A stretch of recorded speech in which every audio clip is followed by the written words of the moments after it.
여러분, 이런 생각 해보신 적이 있으세요? 젊을 때는 그렇게 정신없이 바쁘게 살았는데 정작 나이 들고 나서 돌아보면 도대체 무엇 때문에 그렇게까지 애쓰며 살았는지 허무해지는 그 순간 말입니다. 예전에는 다들 믿었습니다. 돈이 많으면 행복할 거라고, 사람이 많이 곁에 있으면 외롭지 않을 거라고, 자식이 잘 되면 그게 곧 내 인생의 성공이라고. 그런데 예순을 넘기고 나면 조금씩 다른 진실이 보입니다. 진짜 행복한 사람은 많이 가진 사람이 아니라 마음 편히 사는 사람이라는 사실이에요. 세상에는 나이 들수록 얼굴이 편안해지는 분들이 계십니다. 큰 욕심도 없고 괜히 남과 다투지도 않으세요. 혼자 밥 한 끼 드셔도 여유가 있고 작은 일에도 웃으실 줄 압니다. 반대로 가진 게 많아도 늘 불안해하시는 분도 계세요.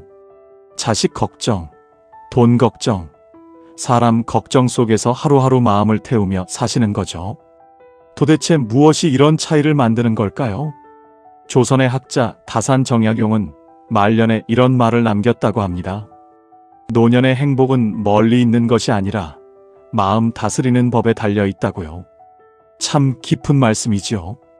오늘은 바로 그 이야기를 들려드리려 합니다. 예순 이후 진짜 편안하게 사시는 분들이 어떻게 그 마음을 찾으셨는지 세 분의 이야기를 통해 함께 들여다보겠습니다. 먼저 혼자 있는 시간을 두려워하지 않게 된 분의 이야기로 시작할게요. 충북 충주에 사시는 71세 김순예 어르신은 명절에 손주들이 다 모였다가 돌아간 그날 밤 텅 빈 거실에 혼자 앉아 계셨습니다. 며칠 동안 시끌벅적했던 집이 갑자기 너무 조용해서 그 적막함이 귀에 쟁쟁 울리는 것 같으셨대요. 그날 밤 어르신이 이런 생각을 하셨답니다. 평생 이 사람 저 사람 챙기고 걱정하며 살아왔는데 막상 혼자 남은 이 순간에 내 마음은 왜 이렇게 텅 비어 있을까? 사실 김순예 어르신은 평생 다른 사람의 빈자리를 채우며 사신 분이셨어요. 시집을 와서는 시부모님 봉양에, 자식 키우면서는 새벽부터 밤까지 끝없는 집안일에 남편이 사업을 하실 때는 그 뒷바라지까지 도맡으셨습니다. 누군가가 필요로 하는 사람이 되는 것이 어르신의 삶 전체였던 거예요. 그런데 그렇게 평생 누군가의 자리를 채워주다 보니 정작 자기 자신이 머물 자리가 없어졌다는 걸 그날 밤 처음으로 깨달으셨던 겁니다. 며칠을 그렇게 우울하게 보내시다가 어느 날 아침 무심코 창문을 열었는데 햇살이 거실 바닥에 길게 들어오는 걸 보셨습니다. 그 햇살을 가만히 바라보면서 어르신이 처음으로 이런 생각이 드셨대요. 이 햇살을 이렇게 가만히 본 게 얼마만이지. 평생 누군가를 위해 움직이느라 햇살 한 줄기 제대로 느껴본 적이 없으셨던 거예요. 그날 어르신은 평소 같으면 분주하게 집안일을 시작할 시간에 그냥 그 햇살이 비치는 자리에 가만히 앉아 계셨습니다. 처음엔 뭔가를 해야 할 것 같아서 마음이 불편하셨는데 시간이 지나면서 묘하게 편안해지셨대요. 조선시대 시인 윤선도는 말년에 외딴 복일도에서 오랜 시간을 혼자 지냈습니다.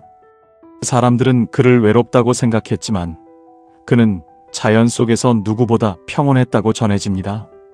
새벽이면 바닷바람 맞으며 천천히 산책했고 해질 무렵이면 차 한 잔 마시며 노을을 바라봤다고 해요. 그리고 이런 글을 남겼다고 전해집니다. 마음이 고요하면 혼자 있는 시간도 벗이 된다고요. 김순예 어르신이 바로 이 마음을 조금씩 배워가셨습니다. 그날 이후 매일 아침 그 거실 자리에 앉아 차 한 잔을 마시는 습관을 만드셨어요. 누가 와도 좋고 안 와도 그 시간만큼은 온전히 어르신만의 시간이었습니다. 처음엔 손주들 사진을 보면서 시간을 보내셨는데 한 달쯤 지나니 그것도 안 보고 그냥 햇살과 차 한 잔만으로도 충분히 마음이 채워지셨대요. 어르신이 나중에 이런 말씀을 하셨어요. 예전엔 혼자 있는 시간이 그냥 버려지는 시간 같았는데 이제는 그 시간이 제일 나다운 시간이더라고요. 러시아 작가 톨스토이도 말년에 혼자 지내는 시간이 많았습니다. 처음엔 그 외로움을 두려워했지만 시간이 흐르며 혼자 있는 시간 속에서 오히려 깊은 평안을 느끼게 됐다고 합니다. 그리고 이런 말을 남겼어요. 인간은 혼자일 때 비로소 자기 영혼의 목소리를 듣게 된다고요. 외로움은 사람 숫자가 아니라 마음 상태에서 온다는 걸 김순례 어르신은 그 거실 햇살 한 줄기에서 깨달으셨던 겁니다. 지금도 어르신은 매일 아침 그 시간을 지키고 계신다고 합니다. 다음은 자식에게 매달리지 않는 법을 배운 분의 이야기예요. 경남 진주에 사시는 74세 정덕수 어르신은 평생 자식들에게 모든 걸 거셨습니다. 논밭도 팔아 공부시켰고 자기 먹을 것까지 아껴가며 자식 뒷바라지를 하셨어요. 자식이 셋이었는데 셋 다 도시로 나가 대학을 졸업하고 좋은 자리에서 일하게 됐을 때 어르신은 그게 당신 인생에서 가장 자랑스러운 순간이라고 여기셨습니다. 그런데 나이가 들어 몸이 약해지자 자식들은 예전처럼 자주 찾아오지 못했습니다. 처음에는 그저 바빠서 그런가 보다 하셨는데 시간이 흐를수록 마음이 서운해지셨어요. 명절에도 다들 일이 있다고 짧게 다녀가셨고 평소엔 전화 한 통도 뜸했습니다.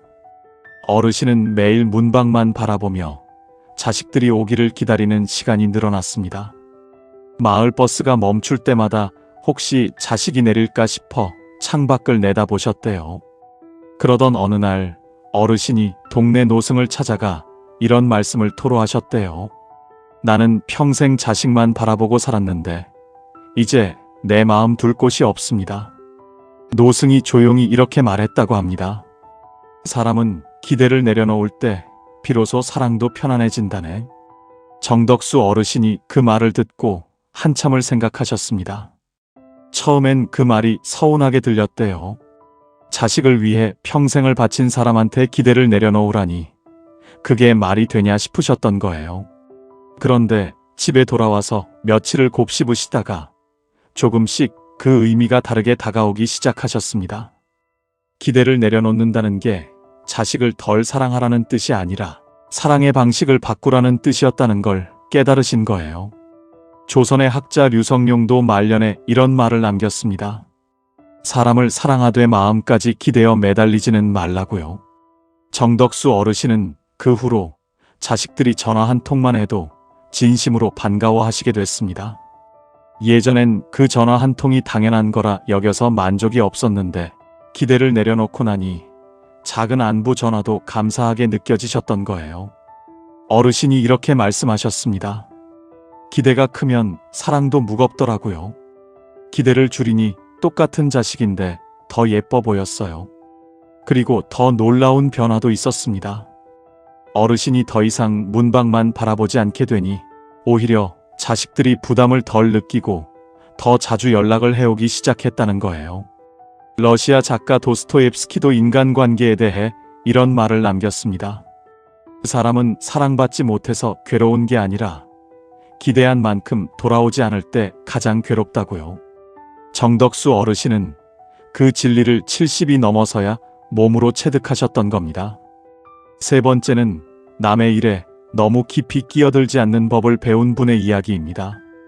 전북 김제에 사시는 69세 박홍식 어르신은 자식 사랑이 유난히 깊으셨어요. 아들이 장사를 하면 장사 걱정, 며느리가 아프면 집안 걱정, 손주 공부까지 하나하나 간섭하셨습니다.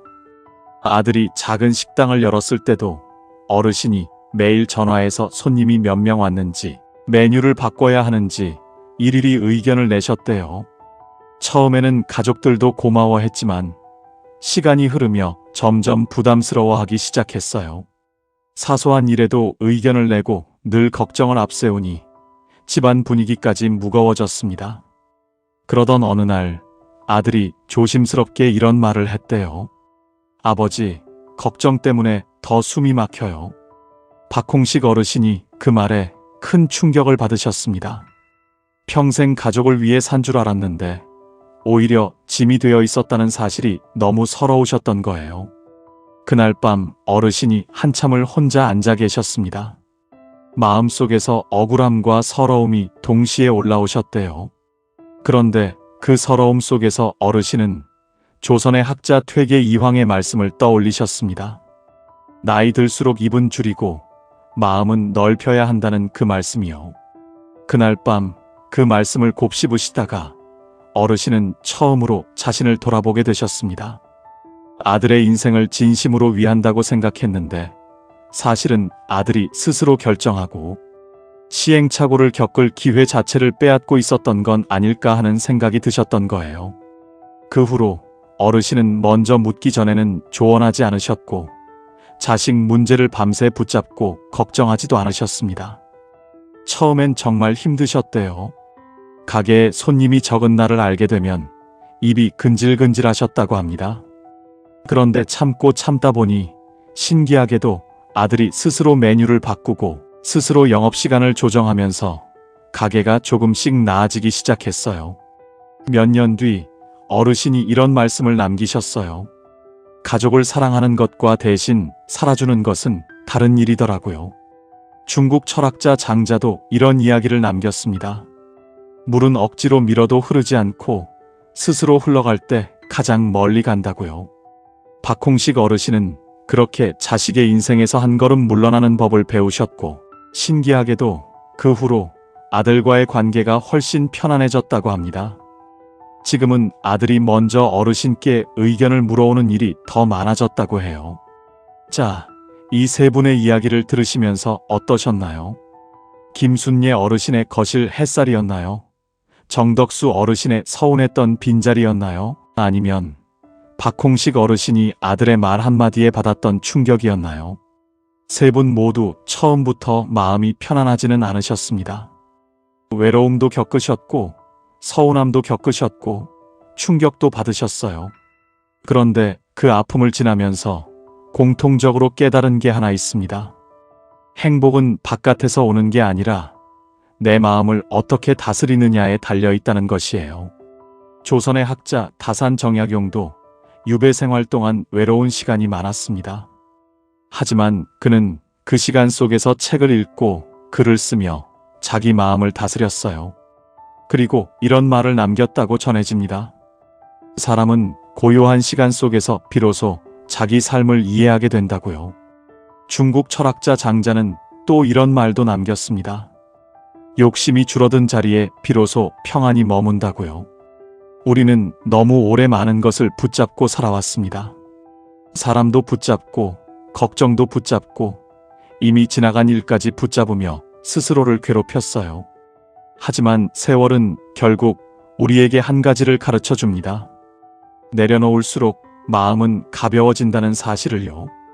여러분, 오늘 이야기에서 가져가실 게 있다면 이거예요. 예순이 넘고 일흔이 가까워지면 최고의 상팔자는 대단한 사람이 아닙니다. 남보다 더 높은 자리에 있는 사람도 아니에요. 오히려 자기 마음을 잃지 않는 사람입니다. 사람 때문에 너무 울지 않는 사람, 혼자 있는 시간도 따뜻하게 보낼 줄 아는 사람, 그리고 무엇보다 자기 자신에게 조금 더 다정한 사람이에요. 우리는 평생 자신에게 너무 엄격했습니다. 실수하면 스스로를 미워했고 부족하면 자책하며 살아왔어요. 하지만 이제는 그러지 않으셔도 됩니다. 지금까지 버텨온 것만으로도 충분합니다. 김순례 어르신도 정덕수 어르신도 박홍식 어르신도 처음엔 다 흔들리셨지만 결국 자기 마음을 지키는 법을 찾으셨습니다. 여러분도 충분히 그러실 수 있어요. 조선의 학자 퇴계 이황은 말년에 이런 말씀을 남기셨다고 합니다. 노년의 복은 재물이 아니라 흔들리지 않는 마음에 있다고요. 참 깊고 따뜻한 말씀이죠. 오늘 밤만큼은 복잡한 걱정 잠시 내려놓으시고 따뜻한 차 한 잔 마시며 편안히 쉬셨으면 좋겠습니다. 여러분의 남은 인생이 남 눈치 보며 지치는 삶이 아니라 자기 마음 지키며 웃을 수 있는 따뜻한 인생이 되기를 진심으로 바라겠습니다. 지금까지 황금노후였습니다.